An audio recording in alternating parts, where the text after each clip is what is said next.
tidak ada dikenalkan khusus ya, jadi lebih ke apa say hi, terus oh ini Dadan kenal gitu aja sih. Terus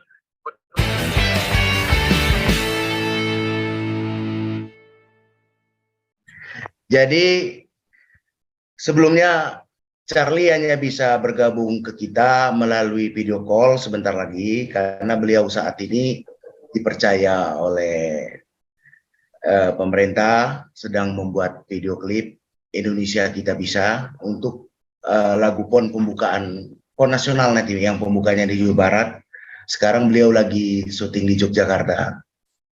Nah, semalam beliau ngebel saya minta diluruskan dan diklarifikasi terkait permasalahan yang berkembang, seolah-olah ada anggapan bahwa klien saya Charlie Van Houten mempunyai profesi mengurus permasalahan kasus hukum. Jadi begini, awalnya ini jadi permasalahan yang meruncing pada saat saudara Dadan menjadi saksi di sidang tipikor di Pengadilan Negeri Jawa Barat, di Pengadilan Tipikor Kota Bandung.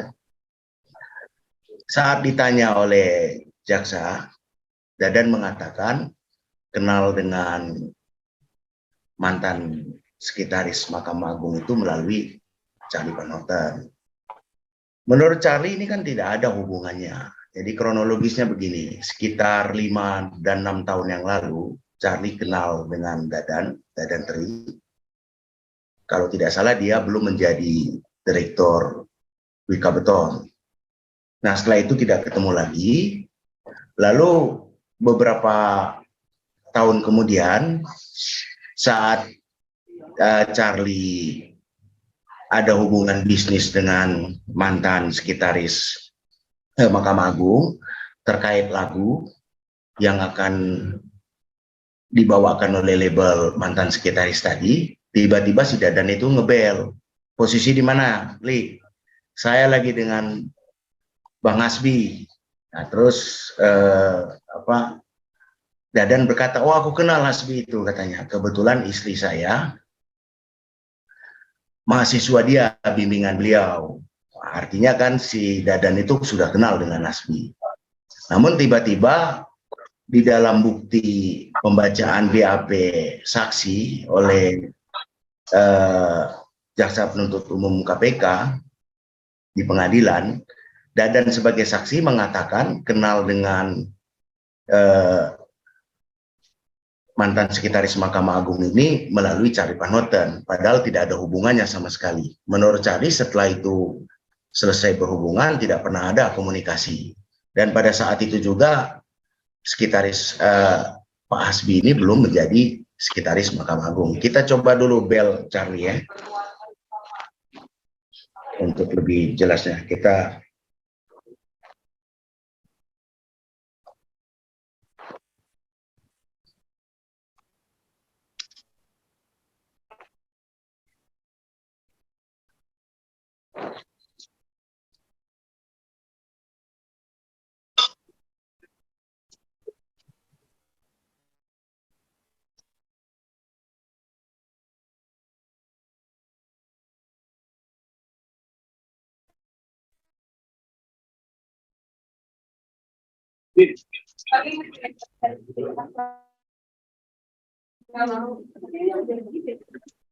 ya sambil kita menunggu mungkin ada pertanyaan.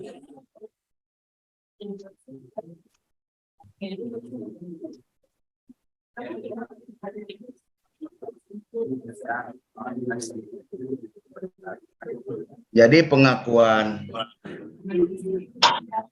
pengakuan saudara Hasbi di pengadilan itu sebenarnya terputus-putus, tidak dia teruskan. Jadi seolah-olah ini telah menjadi pemberitaan bahwa klien saya Charlie ini merupakan orang yang mengenalkan Dadan ke Pak Hasbi dalam upaya menangani perkara tersebut, perkara yang dia sedang hadapi. Ya, ada pertanyaan dulu? Bisa didengar ya? Ya, Bang Engki. Ya, Kalau ya. Heri masuknya gimana ya? Ya, didengar. Lollipop tok sama hot nggak? Gimana? Ya Bang Hengki, apa dengan ada kan disangkakan bahwa ini Charlie jadi terseret gitu ya ke permasalahan ini, padahal sebenarnya kan enggak gitu ya. Nah, Charlie sendiri kerugian yang didapat dengan ini apa sih, maksudnya dengan image-nya bahwa tersangkut dengan permasalahan kasus ini? Ya, permasalahan ini terutama mengganggu kredibilitas Charlie karena berita yang berkembang disinyalir Charlie ternyata seorang Markus dan lain sebagainya macam, kan itu yang jadi permasalahan Charlie itu, yang membuat dia tidak senang dengan kejadian ini. Memang kalau kita lihat dalam perspektif hukum, memberikan keterangan palsu itu tidak ada wewenang untuk Charlie karena ini diungkapkan di dalam muka persidangan sebagaimana diatur di pasal 242 itu kan bisa diancam 7 tahun. Dan kalau kita bicara ayat 2-nya, apabila itu merugikan terdakwa, itu bisa 9 tahun. Namun kewenangan ini kan perlu sinkronisasi kebenarannya, dan itu adalah hak JPU atau terdakwa untuk melakukan upaya ini. Ya, intinya berita yang berkembang, Charlie merasa dianggap orang yang mengurus kasus-kasus. Charlie tidak suka dengan stigma itu, itulah kurang lebih. Padahal Dadan itu lebih dulu kenal dengan Pak Hasbi, kalau menurut pengakuan Charlie, karena bisa dibuktikan istrinya sendiri adalah mahasiswa bimbingan Pak Hasbi, begitu. Sementara di dalam BAP, kalau kita mendengar pembicaraan yang dibacakan oleh JPU KPK, Dadan mengatakan mengenal Pak Hasbi, sekretaris Mahkamah Agung itu melalui Charlie Van Houten. Itu yang tidak disenangkan oleh Charlie. Tidak ada hubungannya sama sekali dengan kasus ini. Begitu, Bu. Mungkin nggak sih nanti akhirnya Charlie juga dipanggil, kekhawatiran itu ya Bang, maksudnya dipanggil untuk menjadi saksi atau bagaimana dalam hal ini? Ya, ini Charlie, kita bicara dulu. Ya, mungkin bicara dulu. Terkait masalah kita, brother, coba Charlie berbicara sedikit dulu, bagaimana? Ini kedengaran nggak? Lagi tempat syuting. Gimana? Begini. Bentar.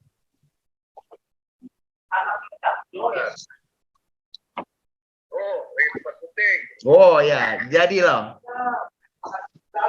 Coba ceritakan sedikit kronologis kenal Dadang sama Pak Hasbi. Itu musik itu. Ya, musiknya di mana-mana ini. Copyright tuh. Kedengeran ya musiknya? Kedengaran suara Charlie? Kedengeran ya suaraku? Kedengaran?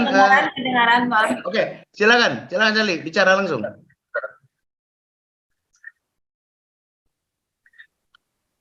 Ya, kedengeran kan?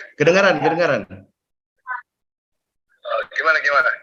Ya, terkait perkenalan dengan Dadan Tri dan Pak Hasbi, sehingga Dadan Tri sendiri mengakui bahwa dikenalkan ke mantan sekretaris Mahkamah Agung itu melalui Charlie Van Houten.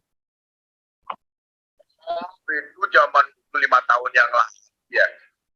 Jadi memang aku kenal ya teman kan, Dadan itu kan teman 4 tahun yang lalu tuh ya sering main bareng lah gitu posisinya. Tapi udah lama juga nggak bertemu dan paling say hi, kabar gitu aja. Waktu itu tuh dulu seingat aku, dan ya aku kan kenal Mbak Asri ya dari ini ya, karena memang kepentingan ini aja, label aku gitu kan. Dulu 5 tahun yang lalu. Beliau masih belum jadi sekma ya. Jadi pas nongkrong gitu biasa lah. Jadi tidak ada kenalkan khusus ya. Jadi lebih ke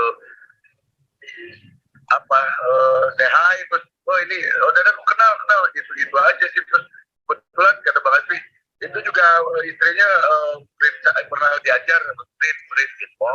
Mereka dan oh iya salam dan mereka kenal dan sampai sejauh ini aku sendiri nggak tahu hubungan mereka apa tuh, nggak ngerti sama sekali.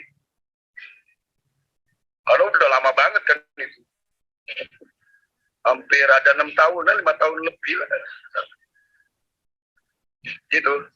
Gimana, brother? Ada pertanyaan nih? Ya, Bang Charlie, tapi cukup kaget nggak sih Bang dengan pemberitaan yang kemarin akhirnya menyeret Charlie juga dalam kasus ini? Iya kaget karena aku sendiri ya kagetnya loh kok. Karena nggak ngerti sama sekali. Mereka ada kasus apa, terus ada hubungan apa itu nggak ngerti. Aku sama sekali nggak ngerti karena ya aku kan orang punya kesibukan juga kan gitu ya. Ya biasa aja dan maksudnya nggak ada pernah intens berhubungan terus dan bisnis apa, Bang Hasbi ngapain itu kan nggak pernah tahu aku. Nggak pernah ngerti, makanya pas kemarin ada berita begitu ya kaget juga gitu. Loh kok ada nama aku gitu. Itu udah 5 tahun lalu gitu, makanya jangan sampai terkesan aku yang tadi persoalan ini aku sama sekali nggak tahu persoalan itu juga apa, terus mereka punya hubungan apa juga nggak ngerti. Aku sebagai orang kenal aja. Kang Charlie, boleh mungkin posisinya ada, maksudnya jangan jalan-jalan gitu biar gambarnya nggak goyang.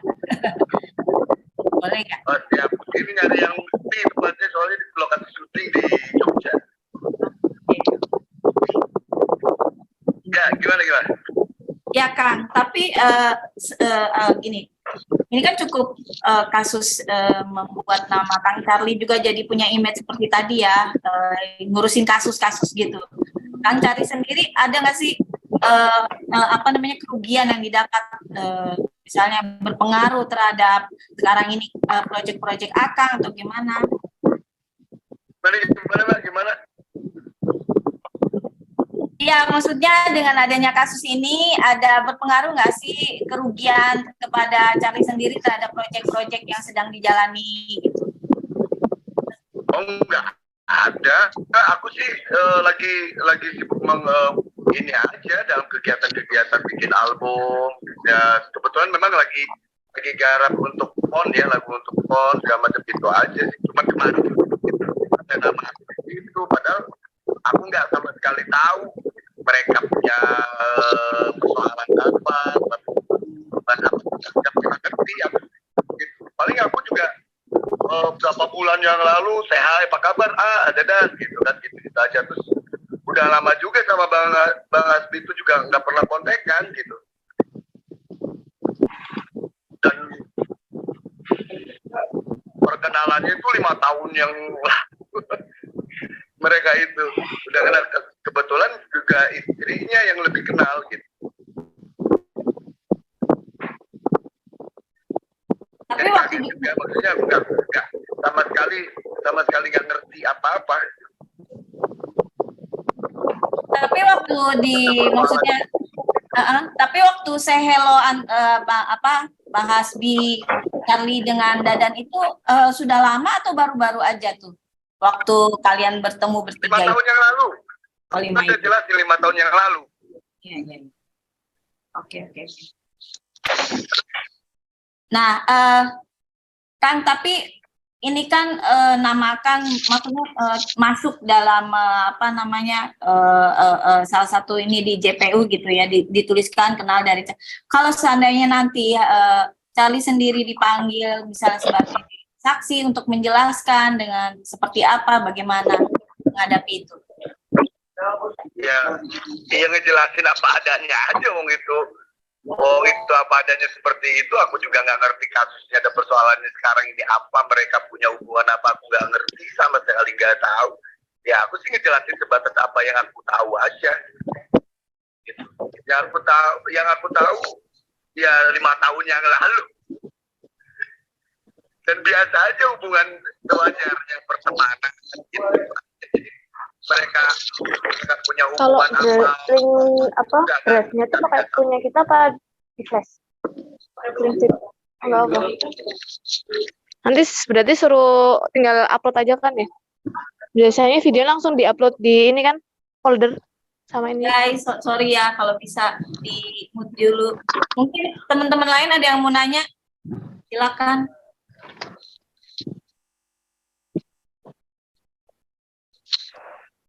Halo. Ya, baik Kang Sali, nanti kita lanjut lagi ya. Udah bagus tuh. Nanti kita lanjut lagi, udah bagus. Udah terwakili. Ya, nanti Itu gitu bang, maksudnya aku nggak tahu apa-apa, jadi nggak ngerti sama sekali. Sama aja enggak, gitu. Mereka punya, itu kan urusan mereka, bukan urusan saya. Tapi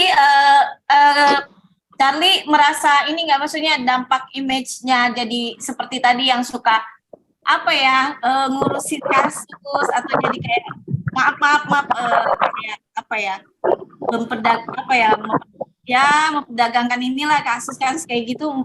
Kalau Charlie sendiri menanggapinya gimana? Jadi kan ada image seperti itu tuh di masyarakat. Khawatirnya. Makanya kan gini, kalau narasinya Charlie memperkenalkan dengan dari kasus ini kan, itu akhirnya orang akan berasumsi salah gitu loh. Makanya aku yang menggait seperti ada kasus dan segala macam. Padahal aku sendiri nggak ngerti, nggak tahu apa-apa. Mereka kenal 5 tahun yang lalu juga udah kenal. Mereka dan aku nggak pernah ngurusin mereka secara detail gitu loh. Mereka mau kemana, mereka mau seperti apa kan gitu. Kalau aku juga punya kehidupan sendiri. Makanya yang perlu harus diluruskan itu gitu loh. Memperkenalkan secara usul kan tidak 5 tahun yang lalu. Itu ya biasa aja mengalir kayak kita lagi ya berkumpul sama teman-teman seperti itu aja sih. Aku lagi sama Basri, tiba-tiba ada dan telepon lagi sama saya, oh ini lagi sama Basri, waktu itu masih di emangnya Pak, oh kayaknya kenal itu pernah jadi oh iya salam, nanti tak salamin gitu aja. Terus kata Basri, oh iya itu Dadan, saya kenal gitu kan. Nah akhirnya mereka saling kenal lagi. Jadi istrinya juga murid saya kata itu udah aja. Setelah itu nggak tahu apa-apa lagi gitu, nggak ngerti mereka berhubungan seperti apa, nggak sama sekali nggak tahu. Itu sih kronologisnya. Pak, filter 3 batang. Makanya kayak gitu kan, kan ya? pas 7,5. ini. ya didengar. Iya, oke. Ya. Cukup ya? Udah cukup. Oke. Paham ya maksudnya? Ya udah paham, udah. Oke. Jadi jangan sampai ini salah-salah nih narasi dan segala macamnya gitu loh. Jadi orang beranggapan kemana-mana gitu. Padahal aku sendiri nggak tahu apa-apa. Mereka punya kehidupan sendiri. Aku harus nyetenin mereka punya apa, punya persoalan apa, dan aku nggak ngerti juga mereka ada hubungan apa, kan nggak ngerti.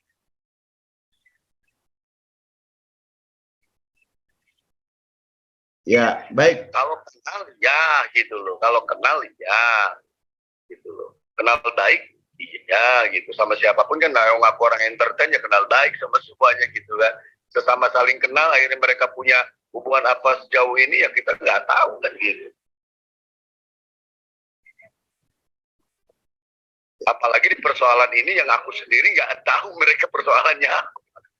Gitu sama sekali nggak ngerti gitu. Kalau dengan ya oke, ada pertanyaan lagi?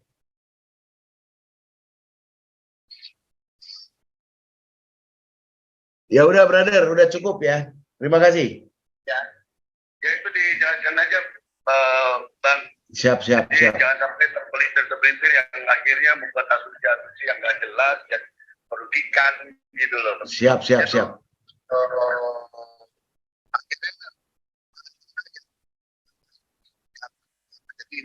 Akhirnya gitu. Padahal aku sendiri nggak paham sama sekali. Mereka punya kasus apapun sampai detik ini nggak tahu. Gitu. Baik. Makasih brother. Siap. Siap. Saya luruskan. Tolong Siap. diteruskan teman-teman media juga jangan sampai yang enggak akhirnya muncul dan segala macam yang orang nggak ngerti apa-apa ini ke bawah-bawah yang nggak benar gitu.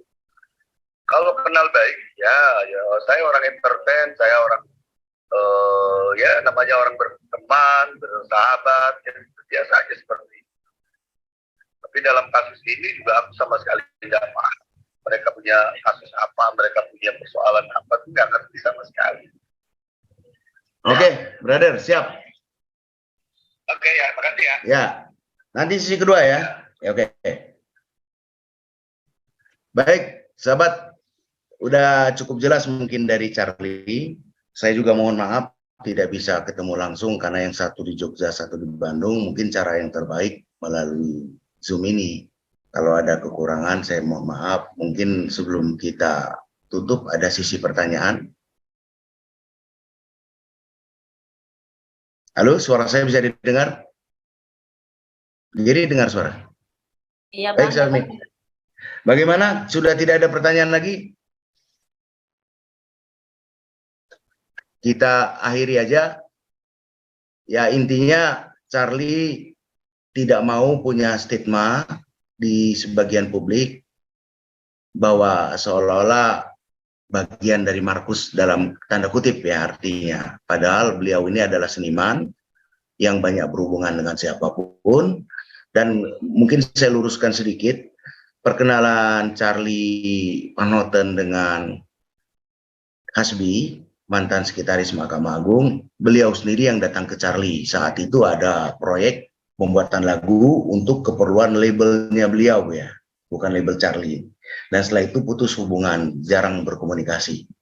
Mungkin begitu saja dari saya.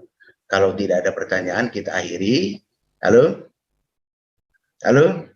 Tidak ada pertanyaan, cukup jelas? Udah jelas sih, Bang. Terima kasih. Ya.